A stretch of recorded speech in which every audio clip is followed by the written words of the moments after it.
ketemu lagi sama gue Reni. Kali ini gue mau kasih kalian tips dan juga trik gimana caranya 6 cara memutus rantai generasi sandwich. Kalian tahu kan apa itu generasi sandwich? Kalau kalian belum tahu generasi sandwich, kalian nanti baca link deskripsinya. Gue jelasin sedikit ya. Generasi sandwich itu adalah generasi yang harus menanggung generasi di masa depan saat ini dan juga generasi sebelumnya.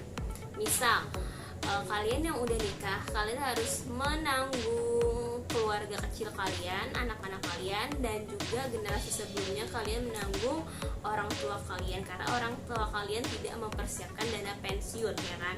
Atau kalian yang masih single, kalian menanggung generasi orang tua kalian dan juga generasi adik kalian. Oke. Bagi kalian yang merasa generasi sandwich, tenang, masih banyak di luar sana yang senasib dengan kalian dan gue juga ngerasain. Makanya gue kasih kalian tips ini untuk membantu kalian agar kalian bisa memutus rantai generasi sandwich dan agar generasi selanjutnya setelah generasi kalian tidak perlu merasakan rasanya menjadi generasi sandwich, guys. Oke?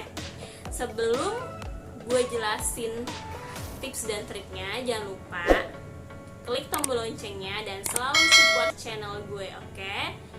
Stay tune ya. Tips yang pertama, catat pengeluaran dan pemasukan kalian. Sebelumnya gue udah pernah jelasin di video sebelumnya, ya kan, tentang gimana caranya kalian mencatat pengeluaran kalian dan di aplikasi apa aja kalian bisa mencatat pengeluaran kalian. Gue bakalan kasih videonya di link deskripsi ini ya. Jadi setiap pemasukan yang ada kalian harus catat ya, guys. Kalian nggak boleh lebih besar pasak daripada tiang dan pengeluaran kalian harus dicatat. Oke? Tips yang kedua, menyiapkan program pensiun dini, guys. Jadi sebagai generasi sandwich kayak kita, mungkin kalian mikir yang kalian masih umur 20 dan juga 30, program pensiun itu masih lama banget kan ya, guys. Setidaknya umur 50-60 tahun itu sebenarnya masih lama kan. Tapi gue kasih saran buat kalian, kalian harus menyiapkan program pensiun kalian sedini mungkin selagi kalian masih umur 20 tahunan, guys. Jadi gue kasih saranin kalian harus saving dana darurat sebesar 5% dan 8% untuk program pensiun ya, guys. Dan dana itu nggak boleh kalian otak-atik, kalian bisa kok menggunakan aplikasi atau bisa saving dana pensiun dini di bank, ya kan. Itu udah banyak banget, atau deposito jangka panjang, ya kan. Oke, gue kasih tips yang selanjutnya, yaitu adalah tips yang ketiga adalah kalian harus mengelola keuangan kalian itu secara bijak ya, guys. Jadi sebelumnya gue juga pernah kan ngasih video di sini kan. Kalian bisa lihat di video gue sebelumnya itu gimana caranya kalian mengelola keuangan kalian menurut buku Elizabeth Warren, ya kan? Yaitu adalah 50% kebutuhan, 30% keinginan, dan 20% tabungan. Jadi kalian harus bisa pinter-pinter cara mengelola keuangan kalian. Dan gue nggak cuman asal ngomong aja, karena gue udah praktekin gimana caranya mengelola keuangan, ya kan, dengan bijak.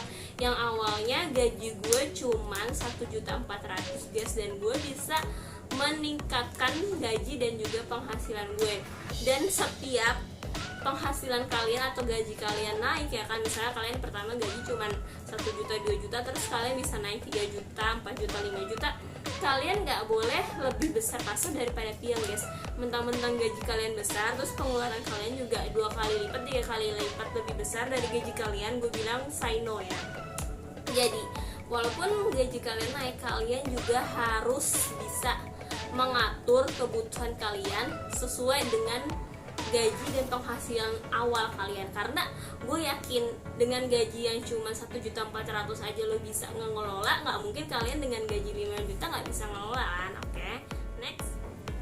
Tips yang keempat adalah menambah sumber penghasilan kalian dan sumber cuan kalian ya, guys.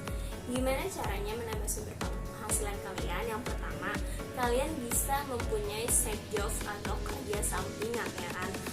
Gue udah pernah ngalamin namanya kerja sampingan ya kan, dan gue pernah ngejalanin. Kalian bisa cari di mana kak dapat kerja sampingan, atau di yang zaman sekarang tuh bilangnya freelancer ya kan.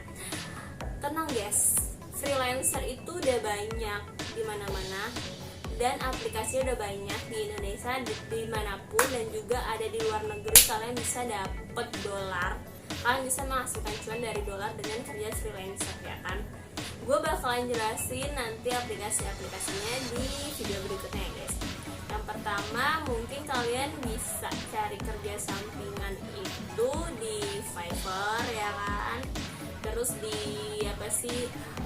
Bas juga pernah bisa di aplikasi itu. Kalian bisa kerja sampingan itu macam-macam. Kalian kalau jago nulis, kalian bisa jadi content writer ya kan. Kalau kalian jago desain, kalian bisa buat logo desain, dan itu sangat-sangat dibutuhin di zaman sosial media di zaman sekarang ya guys. Dan gue jago pajak, gue bisa jadi tax planning di beberapa perusahaan ya kan, dan gue bisa dapat penghasilan tambahan dari side job tersebut ya guys. Terus kalau kalian bilang, oh kak saya nggak punya kemampuan apa-apa, oh tenang, kalian bisa jualan online. Kalian bisa juga buka online shop ya kan, kalian bisa kerja online gitu kan. Terus gimana caranya kak buat dapat cara buat menghasilkan semuanya itu? Kalian harus terus berusaha. Kalian bisa gunain sosial media kalian itu dengan positif ya kan, karena gue udah nggak pernah menggunakan sosial media gue secara personal guys. Jadi gue gunain akun sosial gue itu untuk bisnis dan juga untuk nyari klien-klien buat side job gue ya kan. Oke, dan tips yang kelima adalah yaitu kalian harus bicarakan dengan anggota keluarga kalian ya guys. Mungkin kalian mikir agak canggung, nggak enak gitu kan kalau kalian membicarakan dengan anggota keluarga kalian, karena sebagai generasi sandwich itu ibaratnya itu udah tanggung jawab kalian sebagai tulang punggung keluarga. Tapi kalian harus bicarakan baik-baik. Kalian harus bilang bahwa pendapatan gue tuh cuma segini, dan gue cuma bisa ngasih atau menolong cuman 20% atau 30% dari penghasilan kalian, karena kalian 70% pasti kalian ya 40% buat biaya kebutuhan hidup sehari-hari kan, dan 20% kalian bisa saving untuk yang gue bilang tadi, untuk memutus rantai itu kalian bisa saving 20%. Jadi kalian harus coba bicarakan dengan anggota keluarga kalian baik-baik, dan gue yakin pasti mereka mengerti guys. Oke ya.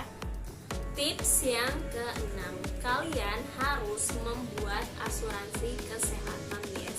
Kalian pasti mikir, kak kalau pakai asuransi kesehatan nanti kita bayar lagi, sedangkan gaji kita tuh pas-pasan. Asuransi kesehatan kan bisa lewat BPJS kak, terus juga bisa lewat dari kantor gitu kan, atau dari perusahaan kalian gitu kan, asuransi swasta.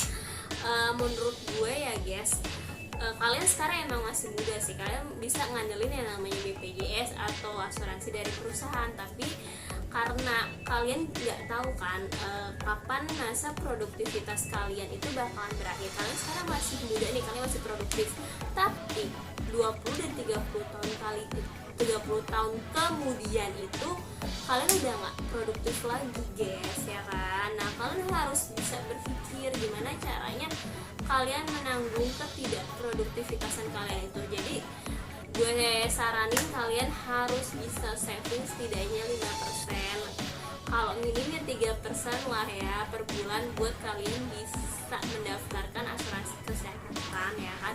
Banyak kok asuransi kesehatan yang murah-murah, dan juga kalian juga bisa ikut asuransi kesehatan di Sinarmas ya kan. Nah itu kalian bisa bener-bener, kalian nggak perlu mikirin nanti kalian masa tua gimana ya kan. Kalau misalnya kalian sakit dan udah nggak produktif lagi, dan perusahaan udah nggak bisa menanggung kalian karena kalian udah pensiun ya kan. Jadi kalian udah punya asuransi kesehatan secara mandiri, ya juga asuransi jiwa juga itu penting banget ya kan guys. Mungkin kalau menurut gue kesadaran orang Indonesia itu tentang asuransi kesehatan dan asuransi jiwa itu sangat kurang ya. Berbeda dengan negara-negara maju kayak Jepang dan Korea, walaupun mereka itu masih berada di kelas menengah kan, nggak cuman ada di kelas atas aja kan. Kalau orang-orang di negara maju pasti ada kan generasi yang sama-sama di kelas menengah dan juga menjadi generasi sandwich. Mereka itu tapi sadar yang namanya asuransi guys, asuransi jiwa juga asuransi kesehatan. Dan setelah masa tua mereka bisa mencairkan asuransi tersebut setelah mereka pensiun. Oke, udah cukup semua 6 tips dari gue cara memutus rantai generasi sandwich. Semoga video gue kali ini bisa bermanfaat buat kalian dan kalian yang lagi ngerasain galau gimana caranya jadi generasi sandwich, gimana caranya keluar dari posisi ini ya kan guys. Dan gue mohon kalian tetap berjuang, semangat dan terus berdoa. Semoga tersebut menghasilkan hasil yang maksimal dan gue selalu berdoa buat kalian semua. Dan terima kasih untuk selalu support channel gue dan selalu stay nonton video gue. Terima kasih banyak, jangan lupa klik lonceng dan juga komen dan like.